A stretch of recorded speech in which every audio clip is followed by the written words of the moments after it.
বাস্তবিক কথা হচ্ছে, যারা বাংলাদেশের ভালো চায় না, যারা বাংলাদেশের মঙ্গল চায় না, যারা বাংলাদেশের গণতান্ত্রিক বাংলাদেশ আবার বিনির্মিত হোক এটি চায় না, তারা কিন্তু এই আলোচনা আবারও ভণ্ডুল করে দেবার জন্য পায়তারা করছে।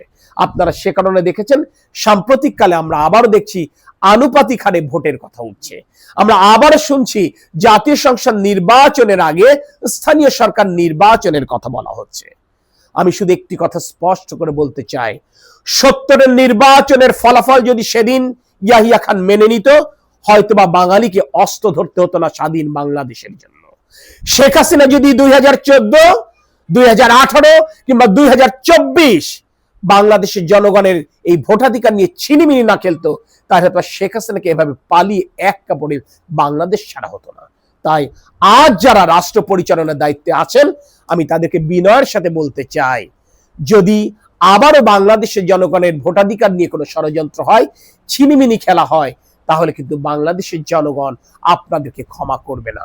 আর বাংলাদেশের জনগণ যদি আপনাদেরকে ক্ষমা না করে, তাহলে বাংলাদেশের জনগণের প্রাণের সংগঠন বাংলাদেশ জাতীয়তাবাদী দল বাংলাদেশের জনগণের পক্ষেই কিন্তু সেদিন আবারও দাঁড়াবে, আবারও অবস্থান নেবে।